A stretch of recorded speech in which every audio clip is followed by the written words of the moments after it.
Roaring Moon recently achieved its first top 8 placement in the Western world by the legend of the game that is Ross Cawthon. Ross is a 2-time Worlds finalist, has attended the World Championships 19 times, and is overall a Galaxy Brain player. So today I'm going to be breaking down his deck list and what sets it apart from the other Roaring Moon builds that helped Ross go so far in the tournament. So on the surface, Roaring Moon EX is a really well-statted basic attacking Pokemon, and we can quite easily build a turbo-based engine around the card to try and fulfill its high energy attack cost of Frenzied Gouging and Calamity Storm. Frenzied Gouging is able to knock out anything in our path, although we do have to put 200 damage counters onto ourselves, so it can leave us vulnerable to a response KO. But we do also have the Calamity Storm option, which does 100 damage plus 120 more damage if we discard a Stadium in play. So we can use this attack when we need to get through lower hit point basic Pokemon quite happily, and only Frenzied Gouge when we are facing the high hit point Stage 2 and VMAX Pokemon. There's no shortage of ways to power up Roaring Moon EX. It's a Dark type and Ancient Pokemon, so we can use a combination of Dark Patch and Professor Sada's Vitality to get this attack up and running all in one turn. There's also the really handy Galarian Moltres V in the format with the Dire Flame Wings ability. Once during our turn we can slap an energy onto the Moltres for free, meaning that we can incorporate Energy Switch into the deck list to go alongside the Dark Patch and Sada's Vitality to help power up our attackers. Galarian Moltres V not only helps out by being an onboard energy acceleration option, but also opens up the door for Forest Seal Stone to be another consistency boost in the deck list to cherry pick certain combo cards to really boost the odds of us getting that early game attack. The main issue with Professor Sada's Vitality, although it's a fantastic energy acceleration option, is that its draw power is quite weak. This is where Ross's innovation comes in. He's incorporated 3 copies of Professor's Research, as well as 1 Judge, 1 copy of Iono, and a Pal Pad in the deck list, completely reforming how this archetype likes to draw cards. With this change of mentality around the supporter engine, it means we can really dig deep in the opening stages with both Squawkabilly EX and Professor's Research to give us great odds of finding multiple Battle VIP Pass, as well as a number of these item cards along the way to churn through the deck. As you can see with the deck list, it's very streamlined in terms of its basic Pokemon. We have a lot of abilities going on here to help draw cards. Squawkabilly, Radiant Greninja, and even Mew EX can chip in at times to help draw. Also, because we have 4 copies of Energy Switch in the deck list, it does mean we can use the attacks of Mew EX as well in surprise situations. So keep in mind that genome hacking can be useful for copying the likes of Moonlight Shuriken, as well as being another handy option of knocking out Giratina VSTAR. Naturally, with so many abilities in play, we have to have a number of Stadium bounces, so we are going to play 1 copy of Town Store, which also gives us great access to the Forest Seal Stone early, as well as our health buffing tools from Ancient Boost Energy Capsule, and an Emergency Jelly, a great way we can attack with Roaring Moon and push ourselves out of range of an easy response KO from single prize Pokemon like Sableye, Cramorant, Charmander even. So this is a great way to put ourselves back up to 150 hit points, putting us back out of range of the majority of single prize attacking threats. With such a high item density and a Pal Pad in the deck list, we can freely spin the PokéStop on many turns of the game, hoping to try and dig out more Dark Patch and Energy Switch. We even have Trekking Shoes to pump up the odds of hitting from our PokéStop. The Morpeko is really our only single prize attacking option. Our board is pretty much going to be full of these 2 prizes, but initiating a race with this card can be really handy in the opening stages. We have Dark Patch and E-Switch to get the attack cost off pretty quickly. The Energizer Wheel helps retain our energy around the board, and we're only leaving a single prizer up front, so it's forcing our opponent to have those boss's orders or counter catchers if they want to take the 2 prize knockouts. Onto the matchup data then, it's not too appealing for Roaring Moon. It does have a couple of high profile difficult matchups, Gardevoir kind of being one of the most difficult, as well as Radiant Charizard builds of Lost Box. Of course, Radiant Zard with Clara being a package that can easily catch up with multiple turns of 1-hit KOs with a single prize Pokemon. That's also a contributing factor as to why the Charizard Pidgeot matchup is still slightly unfavorable, because as of late we have seen the Radiant Charizard be reincorporated into that deck list. However, Roaring Moon does boast some favorable and even matchups into the Rapid Strike decks, Mew VMAX variants, as well as Giratina, and because we are playing a fast, aggressive, big basic engine, we can normally get our best of 3s in quite quickly, so even though the matchup percentages aren't that high, we get to play a best of 3 within 50 minutes and have a good chance of still coming out on top. You'll notice that Cawthon's list was all darkness energy, and there has been a lot of experimentation with other energy coming into the deck list. If you want to incorporate a splash of water energy, it opens up the Radiant Greninja to be an attacking threat. Because Professor Sada can attach water energy to our Roaring Moons, and then we can energy switch them back over to Greninja, we can have some crazy combo turns where we do get the Moonlight Shuriken off for multi-prize turns with a single prize size threat. And if you want to more heavily lean into this combo, you could also have a cancelling clone in here. Because we are slamming that PokéStop so frequently, these item cards find their way into the hand quite naturally. The alternative to having Water Energy, or perhaps in addition to having Water Energy, some players are using Lightning Energy in their deck list to have another means of taking multi-prize knockouts with Iron Hands EX. On the surface, it may seem pretty difficult to get that 4 energy attack cost rolling for Iron Hands, but again, with these energy switches, turn attachments, possibly even the option to Thornton the likes of Galarian Moltres V, you can actually get a burst amp you very much option on the board to take 2 prize knockouts in situations where you would otherwise find it difficult. A couple other things to bear in mind: Luminion V could open up your Ultra Balls to be additional outs towards some of your crucial supporter cards, quite handy when you are playing single copies of hand disruptors like Judge and Iono, and a low count of Sada and Boss's Orders. And an alternative to Boss's Orders altogether, or in addition to just one copy of Boss, could be Cross Switchers, once again trying to work towards the power of the PokéStop to try and get this combination to be not only a switch card, but also a gusting option, even on turns when you're forced to use that Professor Sada to rebuild your attackers. If you're looking for PTCG live codes, make sure you check out the Town Store. You can get a 5% discount on your orders using that code, OmniPoke. So we're getting into our first game, and we're going to be going first. The hand is not fantastic, actually. We're up against Giratina. Yeah, we really don't have much to unlock this Sada from our hand, so it might be an early Judge, which isn't great. We're up against Tina. Maybe reducing their hand size can slow them down a little bit, but ultimately this isn't a barnstorming start, and even getting slower with the path to the peak. Squawkabilly's the top deck, which would have been great. Instead, we are just forced into that Judge. Gonna pop down the Roaring Moon and hope that an early Judge is slowing them down to maybe just an Abyss Seeking or something along those lines. That's the hope, but there's not even a way to unlock this Sada for us next turn, so it might be into an Iono, which also sounds pretty bad. We did bank an energy onto Moltres at least. There's a Dark Patch, which is unplayable as well. Yeah, just going to be the Iono for the refresh. That's 2 of our sort of disruption supporters gone. We can unlock the path, though, and get PokéStop, and we do get rid of a Darkness Energy, which opens up the patch, but we still can't attack here, unfortunately, and I can't lower the hand size for a restart. And we don't want to use this Dire Flame Wings, so I'm just going to retreat into the Moltres. I'm trying to unlock this Dark Patch, because I have Dark Patch Switch Cart, so by doing Dire Flame Wings now, I can pay retreat into Mew, Dark Patch attached to Roaring Moon next turn, and Switch Cart. The main reason I'm doing this is because I have Fumes. I have nothing in my hand right now, and this is the way that I can get the Moon out and also protect the Mew, which is kind of the main thing, right? I don't want the Mew to go down early on, because it can be a way that I can deal with Tina VSTARs later. The opponent once again bounces with Path to the Peak. Unfortunately, the Judge and Iono combination has slowed them down a bit, so it's just another Abyss Seeking for them to ramp their Lost Zone. That's the only real good news that we have going for us right now. We pick up the Jelly, which means we can, well, probably just Frenzy Gouge the bench VSTAR, I suppose. It's the only play that our hand allows, so we're going to go for it. And I am just going to quickly open up PokéStop, and possibly could spin it. We haven't used any of our Sadas yet. We are able to get a Vessel, but we did have to get rid of Greninja and Roaring Moon, which is a bit awkward. Just kind of look to see what's worth taking. Based on how many paths they've got in the discard pile and Lost Zone, I choose to just take one so I can maybe unlock my hand a little more with more Mew draws next turn. Fortunately, though, with Jelly, that's a couple of really nice prizes as well. Forester's Stone and Research is really going to freshen up this hand. The opponent can't just come in with Cram or Sableye. That's a big reason why the Jelly's in the deck. So that the opponent has to respond with a Shred or with another VSTAR here. That's the whole reason why we do play the Jelly. So that was at least a timely draw for us, as we do see a VSTAR from them. Let's see what else they can construct here. Let's see, Super Rods are probably Mirage Gating in a moment. Yep, it is going to unlock the Lost Impact here for them. But with Research Forest Stone, it could be a pretty easy way for us to either gouge again or get a genome hack off.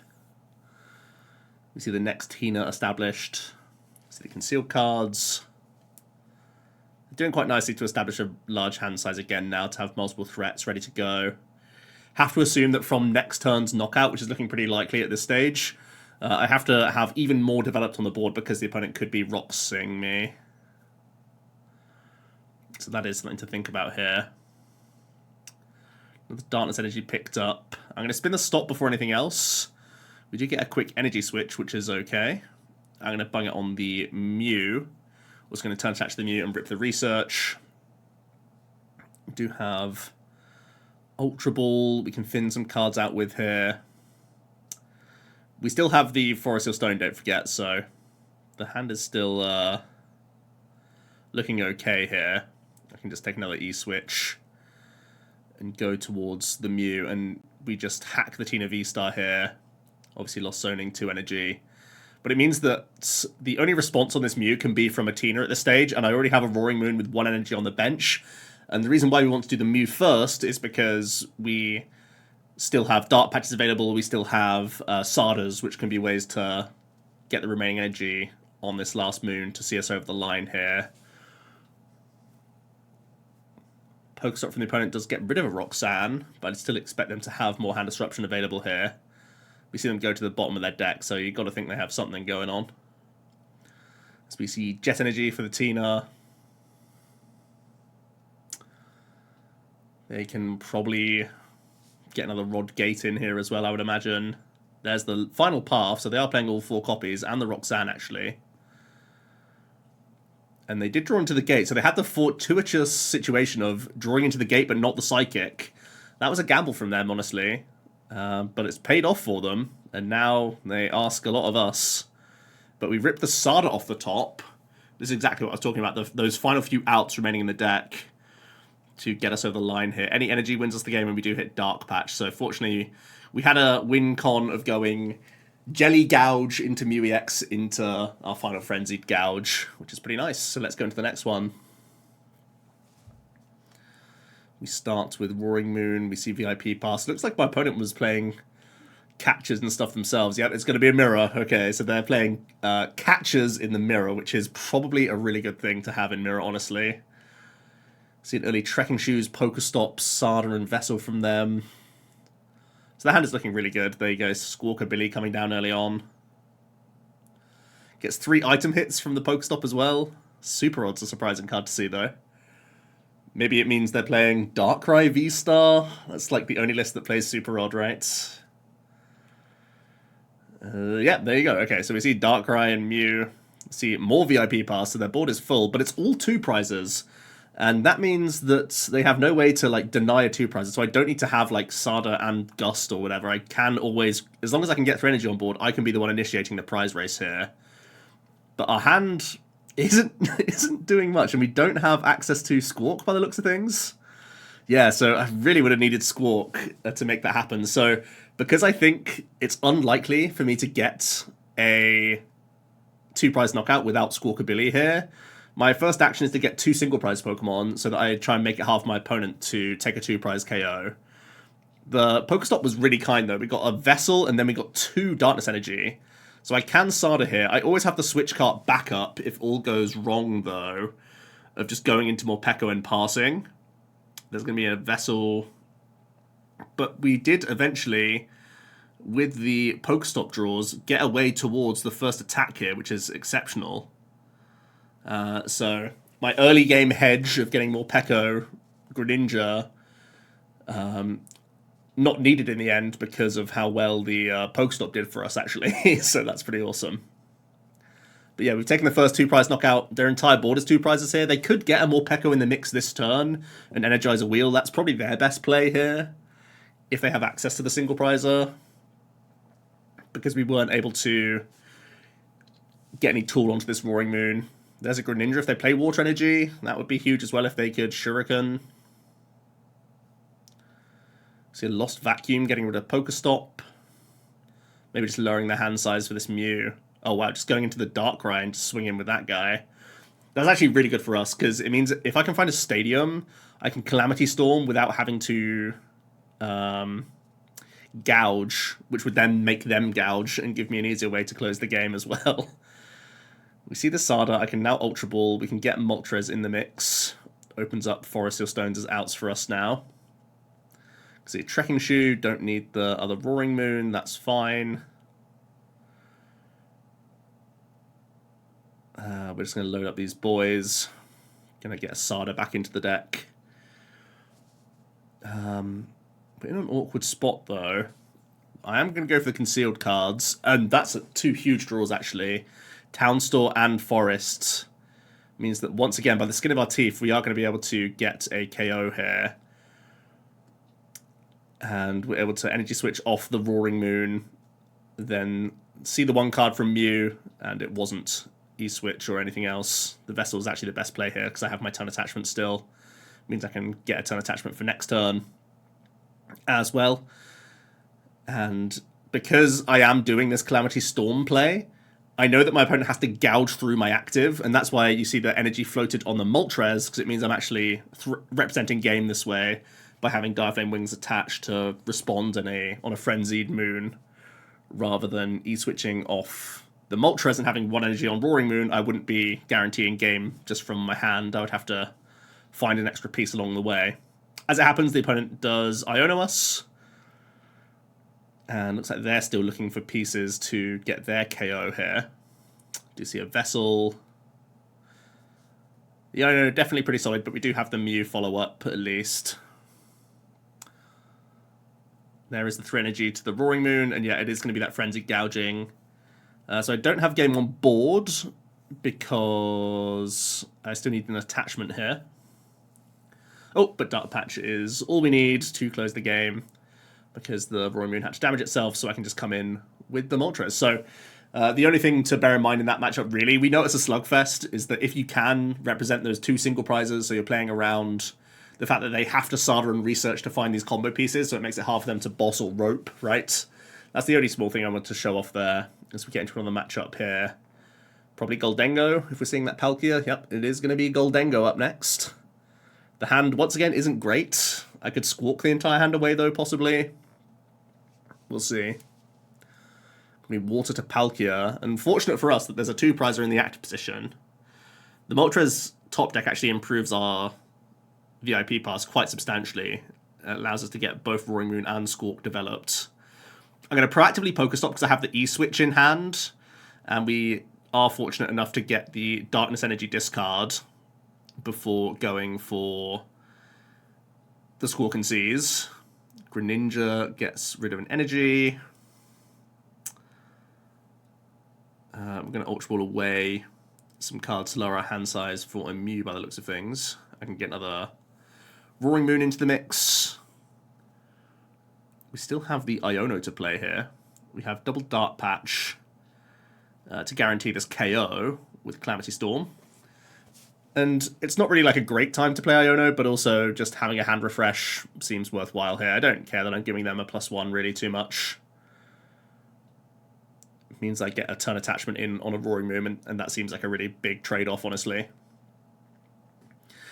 I'd imagine this is a much harder matchup if they had a single prizer, right, in the active. It's just unfortunate they started the Palkia, to be honest. But that's a great thing about these aggressive decks, you know? There's a lot of archetypes that do lead out 2 prizes, and you can really punish that. And it means from now, all of their attackers are going to be 2 prize Pokemon, apart from Greninja, which is, you know, relatively ineffective in this matchup, I would say. So we should be able to just go gouge, win, essentially. So it's going to be a case of just building up more Roaring Moon, and that's a pretty easy thing to do. We see the PokéStop into the Worker, so the opponent has started to accumulate a handful of cards here. They have discarded a Roxanne, which is good news for us as well. Another Gholdengo coming in for another coin bonus. Finally see energy to the Gholdengo EX. See some energy retrieval and such. Pal Pad back a couple. Worker, interestingly, not padding back the Roxanne, which I would have imagined would have been a good card here. Oh man, but they only hit for 100. Yeah, we are miles ahead here. The damage is relevant, though, because if I do gouge now, it would be a double down, both of us getting KO'd. So I'm going to go about it a different way, where I just retreat out of this one and gouge. The only issue is I've prized a Roaring Moon, So I can't actually research away this last moon, because I need the last one that's currently in hand to be my final Frenzied Gouge if the opponent takes a response KO here. So, actually we could.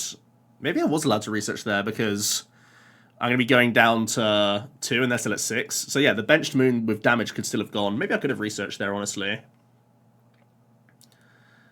Either way, we're holding a really strong hand. As we see a coin bonus from them. They just had, yeah, we pounced on a really, not like weak start, but the fact that they led Palkia really, really hurts them. We finally see a Make It Rain response by the looks of things, but it should be Child's Play to get these last couple prizes. I can self-KO if I have to. We have the VSTAR power to get that Sada, which will end the game with a Frenzied Gouge. Looking pretty good so far, just churning through multi-prizes. That's the aim of the game, really. Let's get into another one. I do choose to go second with the deck, because we do love that early aggressive game plan of just kick the ball rolling with that early attack. As we see another Tina.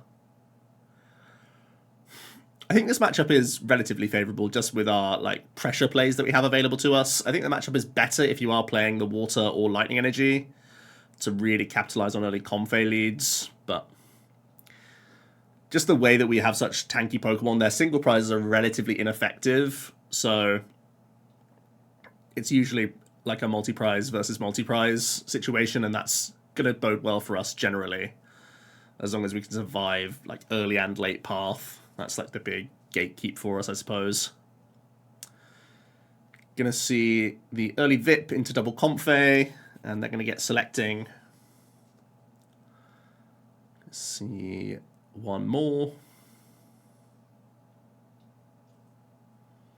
And there is a path, which is going to slow down this hand quite a lot, actually. I'm going to go for an early rope here. I like putting Mew EX into play, because as we've seen in the previous game, it can be a great attacker in the matchup. Copying both Greninja and Tina is incredible, so we are going to get a Morpeko in the mix. That is one of our easiest ways of getting an attack off here with Energizer Wheel. And I'm just going to research the hand away. With the Moltres developed, it means that these Forest Stones we've drawn into is opened up, which is great. I'm going to get rid of Dark and a Forest, so I can Star Alchemy now. And by the looks of things, I'm just going to grab a Stadium here just to unlock a Squawkabilly's play. Going to go for a PokéStop, that seems fine. Get a quick Direflame Wings in for the E-Switch play to Morpeko. Going to bulk up the Roaring Moon. Going to draw a couple more cards. That does give us an energy attachment, which is pretty nice. Just to guarantee the Morpeko swing here and initiate the prize race. We are just going to take the Moon out here before PokéStopping. Do get hold of his shoes, but I have pretty much everything I need to do this turn, so especially with 2 free retreaters on the board with Mew and Morpeko, feels pretty good to just hold everything here. Hold the shoes so we can react to what our opponent does, essentially. We do have quite a few supports in our discard pile, but we do have Pal Pad that we're working towards, so should be pretty okay here. Just see PokéStop from them. That gets rid of a path. That's good for us. Finally, a Tina comes down. And looks like it's going to be Spit Innocently. Greninja comes in. Just quick concealed. But they've only got 1 space for Tina. Oh, okay, so they do find Chorus. But only 1 board space for Tina right now. It's going to be pretty good for us. We're okay just cramming in, or sorry, just KOing this cram and going to 4. And then just saying that 2 Tina is our map. We're going to get some Trekking Shoes action going. I'm going to keep the shoe, then keep the jelly. And yeah, honestly, keep the E-Switch as well. These are all good cards. Going to get a quick Direflame Wings in. Dark Patch to Roaring Moon. I'm keeping the E-Switches alive so I can keep them available for Mew, right? Because never forget the Mew is a fantastic attacker in this matchup. Happy enough to bench another Roaring Moon here and just hold the lot. The hand is full of goodies, honestly. And we know that our opponent isn't going to hand disrupt us until Roxanne range, or it's unlikely. Some do play Iono, but it is quite rare, I would say. Typically, it's the 2 gear, 2 rocks these days that's popular. They just get rid of a Chorus with flower selecting. Probably indicates a pretty good hand here. Gates are finally unlocked. You can see Water Energy to Greninja as well as Tina, so maybe they're eyeing up some spread shenanigans.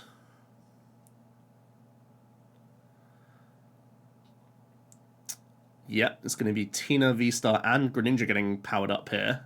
They are attaching Jet, though, so maybe they're looking to VSTAR power through this active moon. You can see a late Chorus at the sort of end of everything else. That's pretty weird. They've already got a play lined up by the looks of things, though. There goes a 1-1 Tina. I see concealed cards.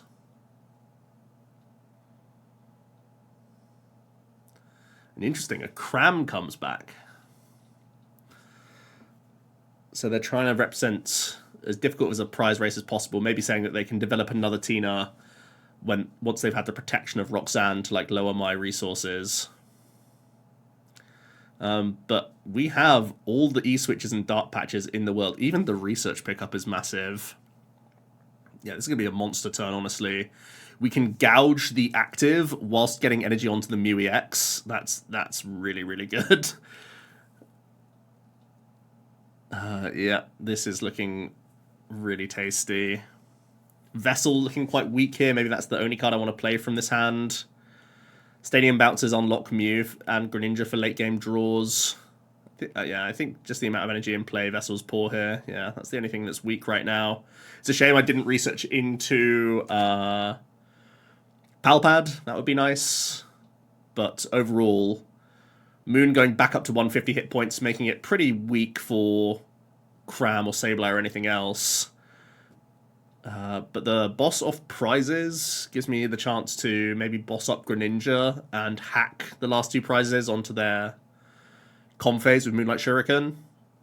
So they may need to develop Manaphy here. But no, just more Crams. I'm not sure what they're eyeing up here. Maybe they're eyeing up like a Crisis Punch finish of some kind, something along those lines, but they're running out of turns. Without any Tinas coming in the mix, they're really in trouble. I mean, you can see why there's no Tinas, right? I've got 2 big threats lined up, but I'm not seeing where their final prizes come from. Maybe a panic counter catch play here, slow us down, and go for a Shuriken.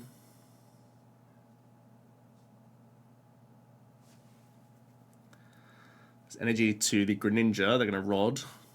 Some energy back.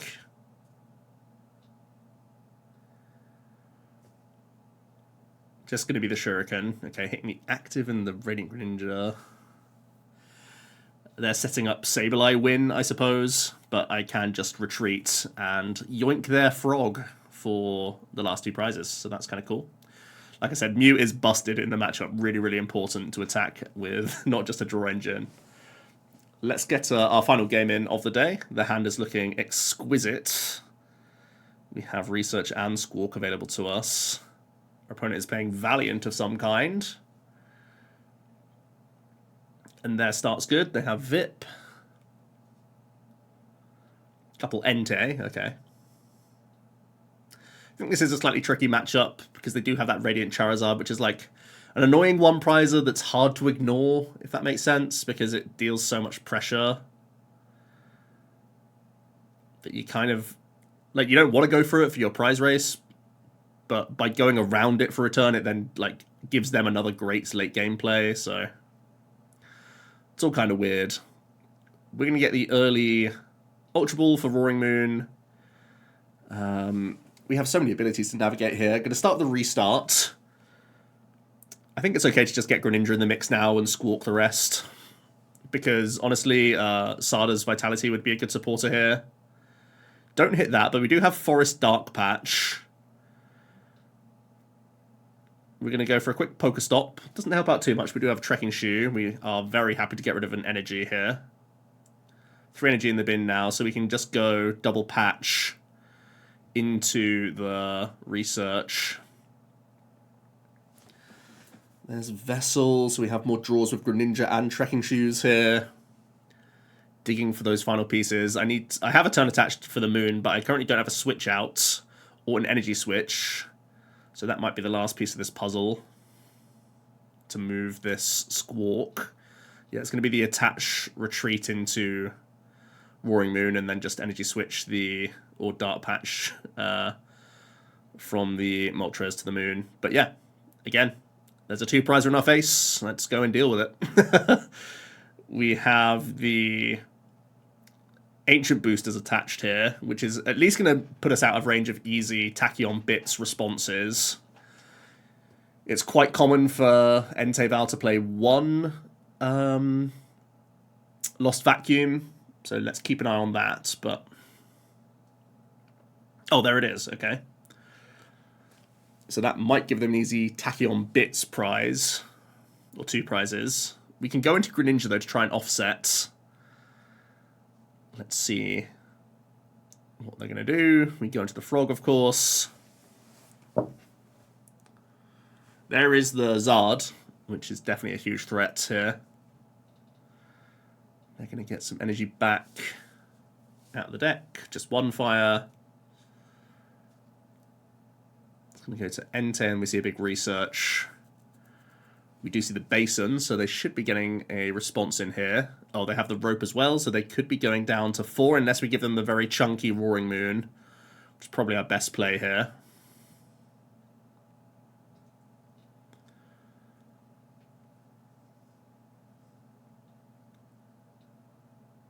Oh, did they... they missequenced their Basin. They should have Basined first and swung, right? Oh, maybe they just didn't think that the... Okay, so maybe just the awkward thing of them having to self-damage with Entei would have been bad. So maybe they're just trying to lay the trap of making me gouge again so that there's more damage on this board. If they have like other vacuums or anything else like that, maybe that's what they're thinking here with the pass. The high hit points gives me a bit of trouble. We are, forced into the gouge, so we continue this race. And it's likely the opponent's going to come in with a Radzard. So they can definitely still win this game, right? They need to hand disrupt this boss. And they do, okay. So I don't have the easy way out. There is still Rope in the deck, though. And they owned a lot of our cards. They're going to start damaging the other Roaring Moon. Just finish off the active. So we don't have many draws, but we have Mew, at least, to try and dig towards this Rope. We can get Dark Patch in on Roaring Moon. 2 cards. I don't want to play the Judge because we know that the Rope wasn't in our hand pre-Iono, so just drawing 3 from the Sada there makes the most sense, and we can Gouging and yeah, close out the game. So a lot of matchups that had many multi-prizes, which is what we love to see. We love racing like this. And I think Cawthon's build shows off how consistent it is that when you are playing researches and squawking, that you get the combination of E-switches, Forest Seal Stones, and Dark Patches come together quite nicely. More so than the previous quad Sada builds. So that's why Cawthon is so smart with this build. And yeah, it seems like the best way to go with Roaring Moon. Still the only one to have made top 8 apart from the Kyoto Champions League, where it was a Darkrai VSTAR and lots of item cards like cross switches and stuff. So let me know your thoughts on Cawthon's build compared to some Hands plus Greninja combo builds. And I'll hear your thoughts down below. And I'll see you tomorrow for another video. Cheers.